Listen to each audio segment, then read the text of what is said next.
Good morning, ladies and gentlemen. Welcome to the Developing Financial Management Leaders for the 21st Century Forum. My name is Nick Reynolds, and I'll be your host for today. Before introducing our speaker, I have an administrative comment. Today's presentation is being broadcast live via DCO, so for the conference room audience, please remove your Pentagon badges and silence all electronic devices. Secondly, participation in today's presentation will be accepted as a 1-hour continuing education that may be applied toward FM certifications. For those attending in person, please sign the sheet located at the entrance so that we may record your attendance. For those participating virtually, please be sure to enter your name and email address into the chat box so that we have a record of your attendance. We will distribute documentation of your participation following the session. Now, it is my pleasure to introduce our distinguished speaker, Brigadier General Mark Brown, Comptroller, Headquarters, Air Force Materiel Command, Wright-Patterson Air Force Base. As the Commander's Chief Financial Officer, Brigadier General Brown is responsible for more than 35% of the Air Force appropriated budget. This includes the financial planning and fiscal execution of the Air Force's research, development, test, acquisition, and sustainment programs.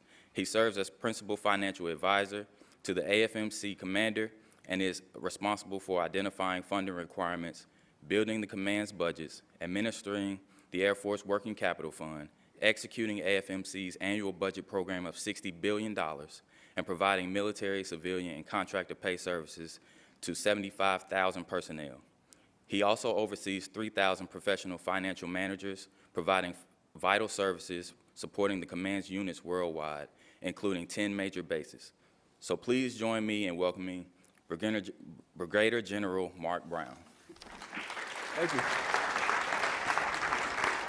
Okay, thank you. That was a great introduction. You did a great job at that. And it sounded better than when I read it every night before I go to bed. I wanted to say, first of all, you guys relax, because I know just about everybody in here. Half of these folks on the front row weren't supposed to stand when I came up because they're more senior to me. Let me just be clear about that. So I appreciate them participating. I also know that we're talking to everybody out in our community.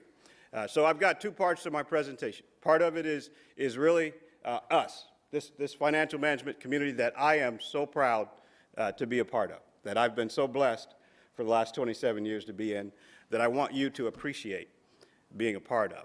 The second part's about leadership in general.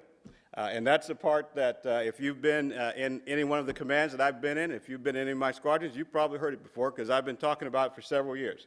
And I call that a brown bag, and that's what I think I've learned from mistakes over the years, things that went right and things that didn't go right, that I want to share with you. So next slide. First of all, as you guys read that purpose, I always start off with something funny because I want you to relax and have an interactive discussion. So, you know, this year, I never used to tell age jokes, but this year I'm turning 50, so I feel I got a free pass now, and I can tell a few of them. So I'm going to start off with one real quick, and then we'll be right in it, and we're going to stop at 45 minutes so that we can have questions. So turning 50 this year. So there are three nuns who were so blessed to have lived to be the golden age. One was 96, one was 94, and the other was 92. How about that? They were downstairs. They lived together, as nuns do, and they were watching Lawrence Welk one night, and the 96-year-old said, "You know, I think I'm gonna go upstairs and take a bath." So she heads upstairs, and then she calls back down. She says, "You know what? I can't remember if I were getting in the tub or getting out. I don't know." So the 94-year-old said, "Man, she's really getting old. I think I'm gonna go up there and check on her." So she heads up the stairs. She gets about halfway up. She says, "Oh, I can't remember if I was coming up or going down. This is not really working out. I'm not a good caregiver." So she called down and asked the 92-year-old for help. The 92-year-old said, "Man, you guys are really getting old." So she said, "Knock on wood. I hope I never get that old." She said, "I'll be up there to help you as soon as I see who's at the door." All right. Thank you for laughing. Next slide. Here's what I want to talk about. Those first three things, that's about us. That's about this financial management community, the one I talked about earlier. That last thing's about anybody that wants to lead anything. It's going to sound like commanders because we use that term a lot, but it could be director. It could be div chief. It could be first sergeant. It could be whatever you're leading. It's about leadership in general. Next slide. So know your history. When I got married, I went before I got married as a Lieutenant Brown, about to be Captain Brown. I met my father-in-law. He's a sergeant major in the Army. He was about to, he had been retired for some years. And he said, "What's your weapon?" Because he was very happy that his son-in-law was going to be in the military. And I said, "I work in accounting finance." And he just started laughing. He said, "On purpose?" I said, "Yeah, on purpose."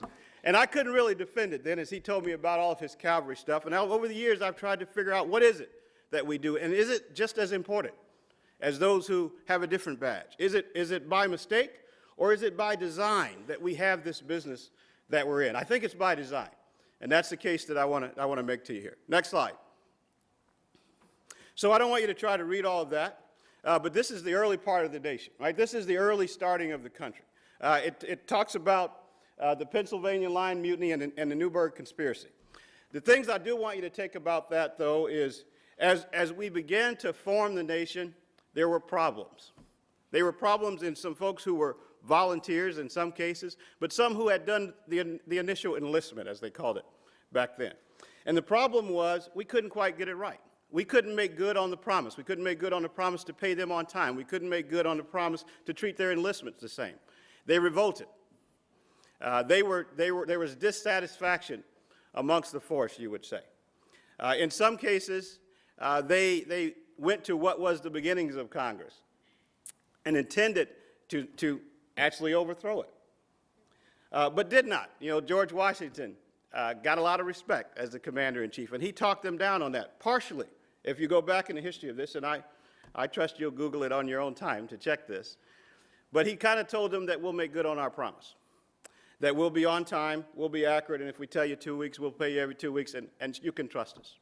And that's kind of how we started this need. There was this need to have somebody or something or some function, maybe not a trigger puller, but some function that ensured this honest broker kind of thing, that ensured goodness on the government promise. That's how we started, in my view. That's kind of, not called comptroller at the time, but that's kind of how we started, with a need. There was this need to have that function. Next slide. If you go forward to the Civil War, they begin to formalize that. The chevron that you see there on the bottom, that's the Paymaster Department. They formed the Paymaster Department. They gave this guy, you know, my father-in-law said what his weapon was. This guy's weapon was that box. And if you go back in the General Services Supplies, you'll see that they issued him this. He had a box. It had money in it. His job was mobile. He had to be somewhere, and he distributed coin. And he had to be on time. He was appreciated. He did well, as a matter of fact, in the service. If you go back and watch the Paymaster Department evolved. And so we begin to get at that problem that was an issue. That was an issue, and even at the beginning of the nation. Next slide. And then, fast forward, you get the National Security Act of 1947. And I got to tell you, I've got some young folks in my organization. I've started building this slide, and they asked me, was that General Pletcher? That's not General Pletcher. I want to clarify that. That's not General Pletcher. There may be some likeness, there may be even some kinship, but that's a past president, President Truman. But they authorize, by law, they authorize you. So, Lieutenant out in the FSO out there, they authorize you by law as a requirement. And it has always been a requirement since then. So one of the 4 secretaries is the SAF-FM, the organization that the folks here are fortunate enough to be in, and the overall organization that all of you that are looking out there are fortunate to be in. And that's how we came about this business that we call comptrollership. And it has evolved so much over the years and changed so much over the years. But I have never heard anyone question its need. So be proud of what you do is the first part of what I want you to take away. That you are needed, you're grounded in history, be proud of what you do. Next slide. One of the changes, so Second Lieutenant Brown shows up at Clark Air Base in 1986. And I was in an organization that looked something like this. And the comptroller squadron was headed, by the way, by a colonel. So things change over time. And there was this deputy commander of resources. And this was an acceptable organizational structure. But the problem was, for us to get to that guy at the top, who was the ultimate decision maker, we had to go through the deputy commander for resources. Now, Deputy Commander Resources were great officers, colonels out there doing a great job. They had other squadrons. They had transportation. They had logistics. They had supply. The message changed from the time it left there to the time it got to that commander at the top. The best financially served commander of those three in the middle was the Deputy Commander of Resources. You can bet that. And so there was no independent, per se, honest broker. The JAG Corps was in a very similar situation. They were under what we call the mission, what you call now the Mission Support Group. And you could mirror this at every level of the Air Force. It was something similar at the MAJCOMs and the Air Staff, perhaps not, but something similar where there was an issue here. It wasn't perfect. We wanted to be the independent advisor to that guy at the top. And there's lots of struggles for that. There's lots of organizational changes. Next slide. Ultimately, by the time I became a comptroller, squadron commander at Dyess Air Force Base, and he was there with me, Mike, we then reported directly to the wing commander. And I was so fortunate that all those folks that had come before me that had fought that good fight to preserve that requirement, I could now advise that wing commander one-on-one.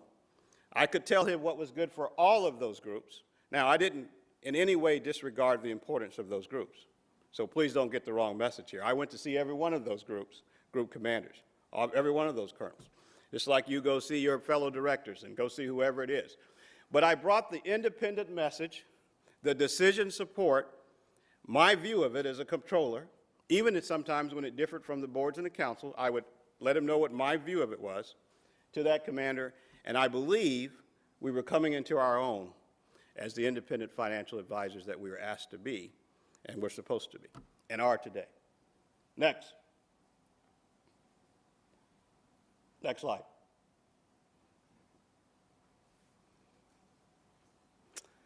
So that's the vision as you know it today.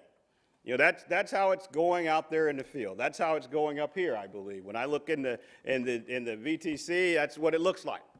We have comptrollers sitting just to the left of commanders, advising them on how to make decisions. And so the question becomes, are we preparing you for that? Are we preparing you? Are we giving you the tools necessary to make that good advice, to make that decision support? And I think that we are. Next slide. So out of all of the characteristics we want that guy sitting to the right to have, and there are a lot of them. We could be here forever talking about the great characteristics, to be analytical, to be balanced, to be non-emotional in your approach. All of those are valid. If I had to put my hand on one that I value the most, it's courage. And I don't mean some bravado kind of courage here. That's not what I'm talking about. I mean the courage of your convictions, to be independent in your thought, mainly because you've done your homework, mainly because you've studied what it is, this art that we do, and you feel comfortable advising it. We need everybody, I think, at all levels to have that characteristic in financial management to be successful. It isn't careerism, by the way. It may not ensure you the next promotion, or it may not ensure you the best job that you have. It certainly won't ensure you popularity all the time, but it is the characteristic, I think, that makes for good comptrollership. It's courage. Next. And it doesn't matter what level you are. The guy at the top's a financial services airman. Hadn't been out of basic training too long, trying to explain things on the counter. The folks at the bottom, you know, talking to a press corps. And I think General Martin probably get an opportunity to do a little bit of that here in the near future. The same characteristic that I'm talking about goes all the way through no matter where you're at the chain. The ability to hold your own because you know your business and you know your art. Next. And I put this up here because I know that there are many of you out there who take the face shots every day. You take the face shots when you're filling out the travel voucher. You take the face shots when you're advising on anti-deficiency acts. It's still the characteristic, I think, that you got to have to be successful in our business. Next chart. So what happens? What happens after we give you all this decision support training? You sit next to the commander. You become a good advisor. You should dream big. You should dream big. The art of the possible is amazing. Not only did they create this business, but I think now they respect it as an institution and they appreciate it. And I think we can prove that in the evidence that we have. Next slide. So those folks, and I could put other names up there, but the slide only takes so many, they were just like you. Lieutenant Spencer was at Warner Robins Air Force Base doing cost analysis. Major General retired Air Flowers used to be at Moody Air Force Base, I think, doing budget. And as well as all of the generals that you see up there, they've all gone on well beyond our career field. You don't have to be a general to do it. I could put 3 colonels up there. I could put 3 majors. Next slide. And all of these chiefs are not just leading FM airmen. They're at the wing level. One is at the center level. All started off putting their pants on one leg at a time, like many of the folks out there listening inside the DCO. It is the art of the possible. Next chart. And these civilians, 73% of the folks in my command are civilian. 73% of them. But they didn't start in the jobs that you see them in today. Doing the decision support that I just talked about, doing the advice that I started about. One at Eglin, one at Warner Robins, one's a Deputy Mission Support Group Commander at a very, very high visibility base, all contributing to our Air Force, all starting off in this core business, this core competency. Next chart. So my point before we get to the leadership stuff is this to all of you. What you do matters. Believe in what you do. You do not need to be apologetic about being in financial management and comptroller. You need to stick your chest out and walk pretty proud. You should be proud to be in this business. We have a great history, and the potential, in my view, is unlimited, and will be. If I leave the Air Force tomorrow, I'll check back 15 years, you'll be doing even greater things. That's the first message I wanted to leave for you today. All right, so we're going to talk about leadership in general. Next. So over the years, I've collected these things. I call them a brown bag because just like a brown bag, go ahead and build the next chart. Just like any brown bag, you don't have to take everything out of it. You can leave everything in it if you want to. You can take out what you need, you can use it when you think it's appropriate, and you can throw it away if you don't like it. It's my brown bag. It's one that I want to make sure you know it's not the things that I got right. That's one thing I want you to know. It's in many cases the things that I got wrong with that perfect vision now looking back and how I might have done it differently. But I do think they endure. That's why many of you have seen the briefing before. I think they endure well past when we get through talking today. I think they'll be good 10 years from now. Next. The first one is that. I think what gets measured gets done. And I've been saying it over and over. If you bring down the staff's 20%, if you reorganize the Air Force, if it's important to you, still, you better measure it. And if you're assuming that it's getting done no matter what level you're at and you're not measuring, it's not visible, you hadn't assigned a POC, you don't look at it every now and then, you're going to have a rude awakening. Because we don't move around and shuffle and change as much as we do without something falling through the cracks, and that's just an admitted truth. So if it's important to you and we can't afford for it to fall through the cracks, we need to measure it. Next chart. Bloom where you're planted. We've got to be geo-agnostic. Especially if you're in a uniform, if you're struggling with the fact that where you're at's good or bad, then you're going to have some problems. You're going to have some problems. I like to say that as a cadet at Tuskegee, I filled out a dream sheet and I put Florida, Florida, Florida 3 times. 27 years later, other than when I took my kids to Disney World, I have never been assigned to Florida.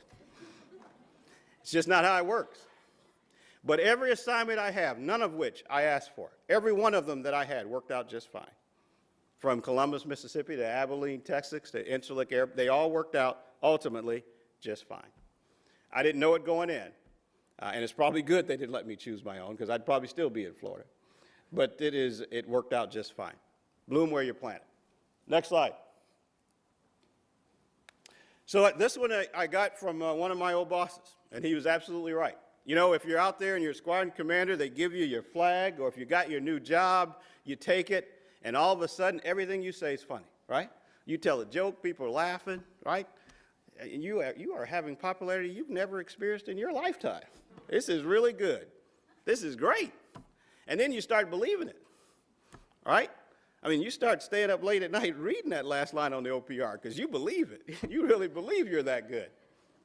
That's the start of the downfall, I think. That's it. Don't believe it. Don't believe it. You're the same person you were before you take command. It's an honor. It's an honor to be put in privileges, to be given the privilege to take these positions. What you want to do is leave the position not having embarrassed the Corps. Think about it that way. You want to move the ball. It's about the position. It's not about you. You're no funnier, no better looking, no more popular than you were. It's the position that has the attention, not you. Next. So you want to be popular, right? We all like to be loved, is what I say. We all want to be loved. We all want to be cared for, and I don't want to disagree with any of those things, but that's what you go home for. That's not your intent when you're in charge. And this is all levels of being in charge. If you're not comfortable, with having lunch by yourself sometime, because you're not the most popular guy that day, then you're going to have a difficulty, I think, being in charge. So be willing to be lonely if necessary in order to do what's right. Next chart. So we get these confused, I think. The right answer is whatever the most senior person said. That's the right answer, right? We just assume. Certainly if they gave you 3 stars and 3 tiers of SE, certainly the answer's right. And nothing could be further from the truth. And in our business, we have to find the right way to get the right answer no matter where it's at.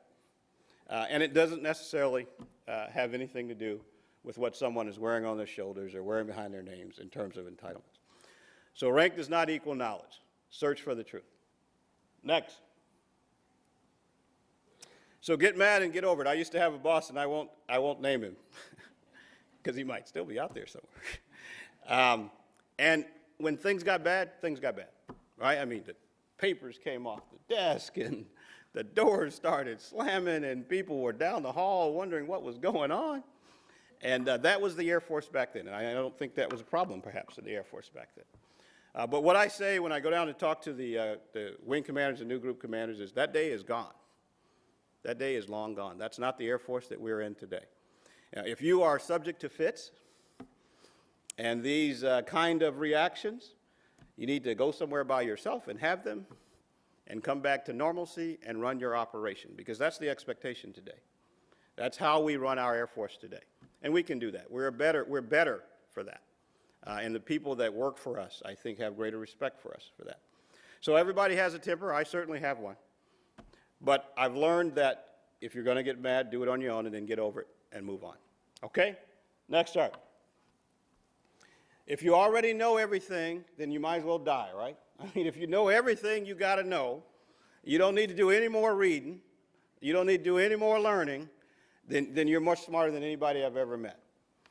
Don't fool yourself. Stoke that fire as much as you can. Read something, get a little bit better, get a little bit better, get a little bit better, until you decide you're not doing this anymore. But no matter what level you're at, you can get a little bit better, I think. And part of it is to read what's out there. Next. So every human being deserves respect. This is tough, I think, in our Air Force. I think it's tough because we come from every barrio and every part of the country and out of the country, and we bring things with us. We can admit it or not admit it, but we bring things with us. On the south side of Chicago, they say some things that you can't say inside the United States Air Force. And if I want to be in the Air Force, I got to leave it on the south side of Chicago. Because inside of the Air Force, every human being deserves respect. Homosexual, religious preferences, dialects that are different, those touchy subjects that we try to stay away from, every human being deserves respect. You have to accept that if you want to be in the United States Air Force. You have to understand that the poorest performer, the person you can't wait till they leave, you're thinking about it every day. It's going to be a better day when they're out, right? You're thinking about that. You might be, if you're a squadron commander out there, or that person deserves respect. We get on the back of planes, we go to places we can't pronounce because we believe in human dignity. Think about that. That counts for everybody in the Air Force. If you want to be in the Air Force, every human being deserves respect. Next slide. So once your health is done, so are you. I'll quickly tell you, that as a new one-star, I was feeling pretty good in that room that they put you in when you go on one of those trips, and a retired four-star came in, and he said, so tomorrow we're going to get on a C-17, and we're heading out to Lackland, and we're going to re-blue you guys. We're going to let you see the basic trainings. I think everybody does that. And this particular four-star said, but just so you know, if the plane goes down at Andrews and we lose every one of you all, that's okay. We got 20 more colonels that'd be just as good. And you know, he had a point. He had a point. Our jobs are so important, right? What we do is so important. We're irreplaceable. Then get very, very sick and see if you are irreplaceable. It's just the fact that your health is very important. And so you have to dedicate some time to it. You have to dedicate, no matter what important job you're in, and I'm sure that everybody's in lots of important jobs. But once your health is done, so are you. So you have to invest in that. Next. So I want you to find an Air Force Times that says, we fired Joe Bob because he just wasn't smart enough. I don't think you'll find one, will you? Normally our system's pretty good in that when you get to positions, you've got the intellect. You tested well, you performed well. You've probably been a DG of everything since you were in elementary school, I guess. You're good. And your intellect got you to your places that you are.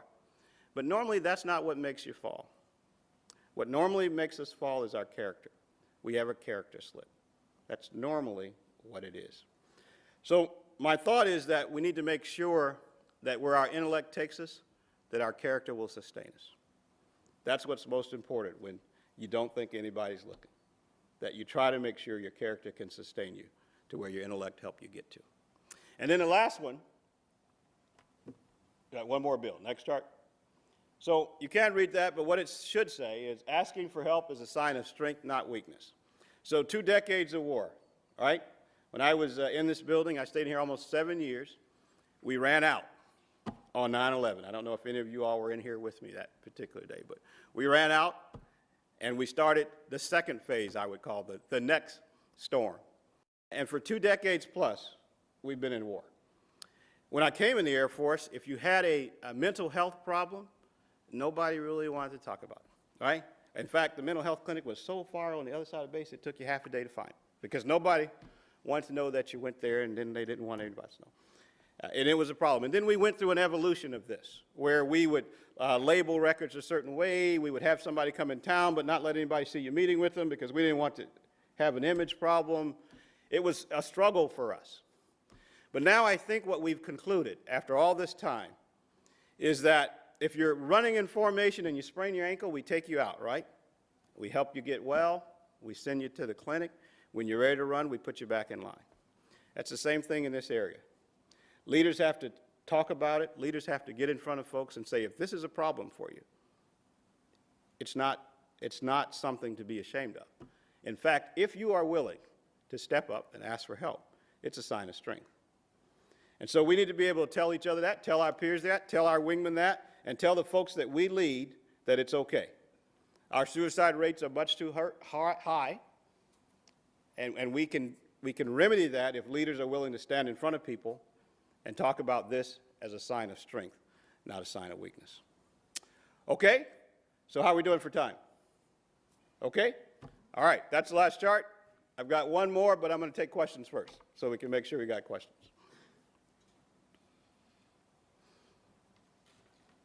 If we don't have any questions, I'll talk about the chart. You got some? We will now begin the question and answer session. We will take in-person questions first, and then questions from the DCO participants. Members of the audience, we ask that you please wait until you're holding the microphone before you ask your question so that people via DCO can hear your question. You got one? Good morning, sir. All right, Chief. I was wondering if you could kind of talk about a significant challenge you've had in your career that's shaped your personal leadership style and how you kind of work through that and kind of illuminate that a little bit for us. Yeah, I can give you a couple of examples. I can tell you that when I was a lieutenant at Clark, I told you I was at Clark Air Base, one of the jobs I had, you used to have to go around and train in all the sections. was the front counter, the travel people, and I was sitting behind. And there was a Chief Master Sergeant Morris McDonald. Some of you may have been around long enough to know him. But he was a very smart guy. And when people would come back from Cope Thunder and these kind of exercises, sometimes they would be very irritated, very, very irritated. And what I had to learn how to do was support the people that were out there trying to do what they were supposed to do, trying to do the right thing. And that took a little bit, because when you're a second lieutenant and you come out to answer the question and the colonel and the lieutenant colonel are sitting there, it takes a lot for you to say, yeah, the airman just told you the exact right answer. And that's the same answer I got, and there's nothing more I can do for you other than tell you compliance is important. So a whole series of those kind of events taught me that if you want people to follow you, you got to support them when you need it, when they need you to. And that kind of shaped, as I went along in my career, how I thought about that. That's one example.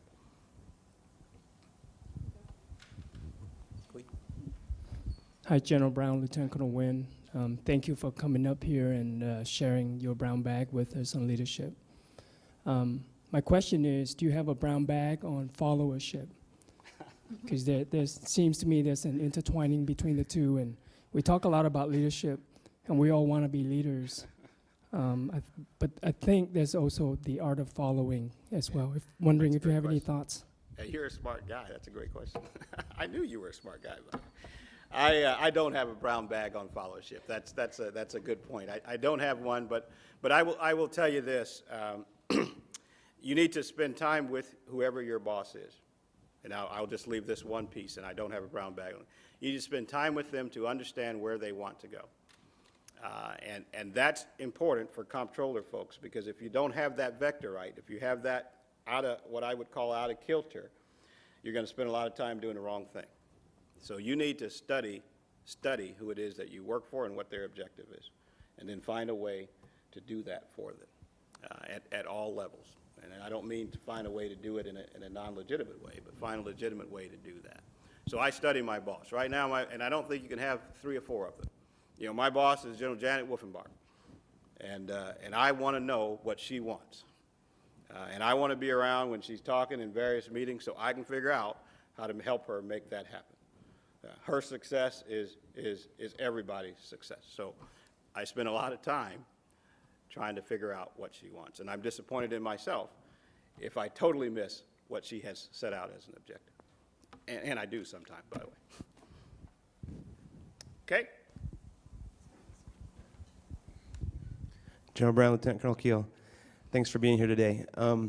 When we have challenging physical times like we currently have, a lot harder to be a comptroller and provide that advice to the commander. Can you give us maybe some recent examples where you and your staff had to advise the AFMC commander during this last year or so? Yeah, I think anybody anywhere close to financial management in 2013 got the ride of their life, in my view. And I think that entire year, we had to tell our commanders it's for real, that if it's March and your budget's been cut, I don't care what percentage they're saying on TV, if most of it's already obligated, you have to stop what you're doing, and literally stop what you're doing. You have to modify that contract. You may not be able to open that service 7 days a week. It's unheard of, but it's what you might have to do this year. And I don't think that I'm alone in that regard. I think every comptroller at every level, every resource advisor got a great opportunity last year to do that. And it also, though, it seems like a bad year or a challenge. I would tell you I see it differently. I see it as a absolutely big support to the financial management career field. I'd say kudos to people who knew how to make that thing work in the year of execution, knew what was possible, gathered the contracting people and the engineers, became that man in the middle that brokered solutions for their boss. And that's what we spent the whole year doing. I had a great year last year, by the way. Now, don't repeat it this year. I don't mean that. But I had a great year practicing comptrollership. It was a great time to be a MANCOM comptroller. I'll put it in the books. It's one of my best. Okay? Other questions?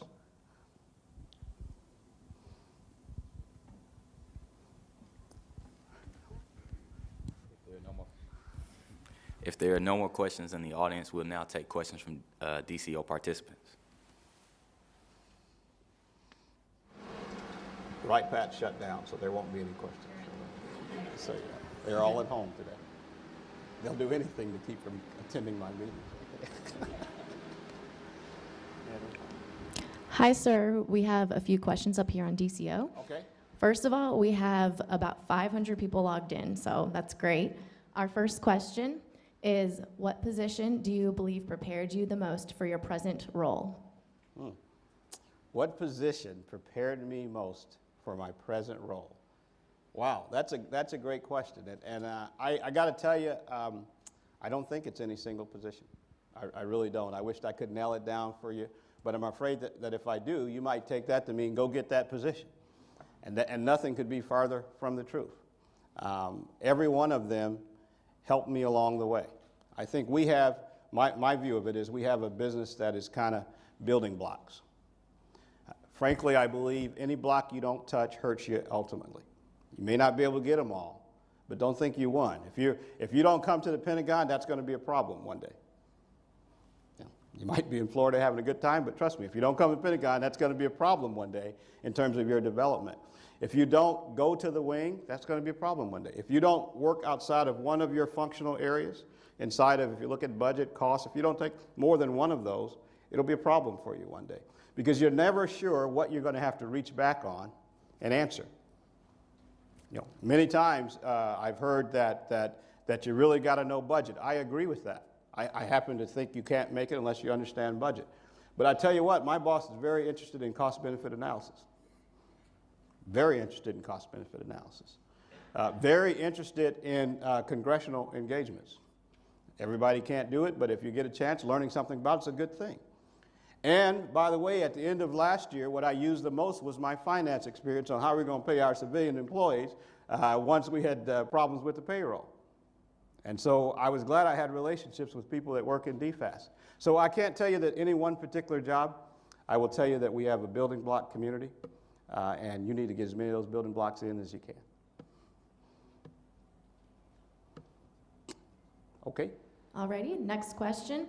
How do you think the FM certification program will improve the skills of Air Force FMers? Well, if you look at the DoD FM certification program, I think one thing unique about it is this is not go take a test, pass the test, get a certification. One of the things unique about it is that they're going to give you credit for experience that you already have. And that may have been the piece that has been missing. So we're going to recognize people that have worked in certain specialties, achieved certain experience levels as they go about their certification process. Ultimately, what I think it's going to help us as an Air Force, and really as a department, is to say that this isn't a pickup game. That our folks are professional, they're trained, and I won't call out any career field, but there are some career fields that are a pickup game, right? I mean, any AFSC, anybody can plug and play. That's not comptrollership. Person certifying a document, you ought to be able to say why they can certify that document. And we ought to be able to say, as we go through this audit readiness process, which I think is very important to us, how we train our people to know what they know. So I think it will help our career field, and it will help all of us individually as we achieve that. Next one. Okay, our third question. Can you comment on the Air Force FMers' contribution in a non-Air Force Joint Command environment? In a non-Air Force? Joint Command environment? Transcom, it comes to mind. The J-8 in Afghanistan comes to mind. I was sitting at my desk one day and got a call from a colonel in Afghanistan, which I couldn't figure out why this colonel needed to talk to me. But the reason he needed to talk to me was he was preparing a performance report for an officer that had been assigned to him that was an Air Force financial manager. And he wanted to make sure he really didn't mess this thing up because of all of the people that had helped him in this particular job that he was in, which is the J-8 in Afghanistan. This Air Force captain, it was a captain, seemed to really get the holistic approach that he needed to take to his job. So the training that we had done had obviously worked for this particular captain. Now, even beyond that particular assignment and that particular phone call, when the person came back, and when they get to be a squadron commander, and I'm sure this particular person will get to be a squadron commander, and when they're doing that compliance requirement, which is to train on contingencies, I believe, once a month, I think it's still in that requirement, you have to do that and document it. Think about what that person is going to do to the next generation of people that need to go wherever we're going next, because we're going somewhere next at some point in time. That's the contribution they're going to pass to the field, and obviously that's the contribution that that person made. And frankly, although it is a hardship to deploy, it's a hardship on your family, where else would you get that experience if you didn't do that? So that's my take on it. Okay, next. At a high level, can you please share your thoughts about the Air Force standing up an Installation Support Command and how it will impact our FM career field and the strategic decision level advice and counsel FMers to provide to the wing commander? Right. So this is the lose your job question. I got it. It's coming through loud and clear. Maybe someone is piped in from right past. So the Installation Support Command, I guess the Army has a model, or the Installation Support Center, or whatever it ends up being. I don't know, and I am not ready to say how good or how bad it is. But I will leave you with this. If we do nothing at all to the organizational structure of the Air Force, we will pay a manpower bill in FY15. If we do nothing, we're going to pay a manpower bill, right? We're going to pay this bill. So I think it's incumbent on us to open our minds and look for the most effective and efficient way to do that, and we can't be resistant to change. I think it's much early to say if the ISC is good, bad, or great, ideal, or speed up or slow down. But we have to be open to change. We have to be open to finding out what will work best. We will not look 3 years from now like we look today. We don't look like we looked 10 years ago. So the Installation Support Command, other theories that are out there that we're working on, we have to, especially as controllers, be willing to take on whatever those challenges end up being. And like I said about locking into your boss, how can we make it work? Provide good advice, but how can we make it successful? Alrighty. Could you provide advice on leading in challenging times like we are going to encounter with the force management programs? Yeah, I sure can. That was my last slide, and I won't talk to my last slide. I'll talk to this and leave the last slide out. That really was a point I wanted to leave you with, is I have gone through reduction in force. When I was a captain, there was reduction in force, I think 2. As a colonel, I got, at least twice, I got that letter that said, you're lucky and you're going to get to meet this board for selective early retirement, and we'll let you know how it comes out. The best thing that leaders can do in these kind of times is to be as transparent and forthright as they can be. It's not good to paint the best rosy picture you can to everybody you talk to about force shaping, because it's just not true. It's just not true. If there are 95 people in a group that we need and there are 92 people eligible, somebody's got to make some decisions, or the Air Force will make decisions for them. And so, just like I said, bring your courage. We got to be able to put the data on the table, look people in the eyes, talk about it a lot, because I think that's the responsibility of leadership, so that they can make great decisions. And talk about the facts, not as you would like it to be or hope it to be, but what the facts before you, so that people can make informed decisions. And then the last thing I will say, if it's you we're talking about, it's not the end of the world. It's not the end of the world. I always joke that as I sat next to another captain at Upper Hayford, that particular captain left the Air Force under the reduction in force. I call him sir now because I think he's a 2-tier SES when I come in the building here. There is life after you. It may not be what you think is the best choice for you now, but you obviously already are qualified for many things if you're inside the Air Force, and there will be many other things that you can do. So leaders need to be transparent.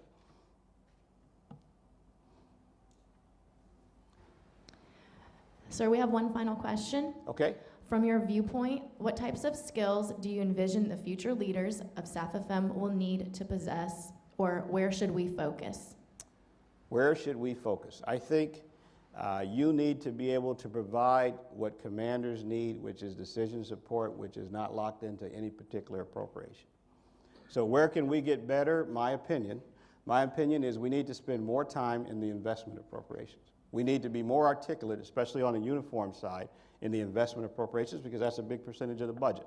So I would like to see us develop plans that allow our officers and some others to spend a considerable amount more time in that part of the house, so that when they are General Martin and they are rolling out the budget to Congress, the kinds of questions that they will get, they will have that background and feel comfortable. And when they meet their AQ counterparts and the other people who have those concerns, they won't just have the shallow knowledge, but have the depth of knowledge by having spent some time over there. All of that comes from, I think, being very responsible and deliberate about how we develop our folks. So I can't think of a skill set you can get that might not be useful one day. If there's a time to learn about working capital fund, you should. If there's a time to spend in investments, you should. I think all of those things are necessary. It is the culmination of them into a decision support kind of capability that I think will ultimately help you when you become senior, like many of you will.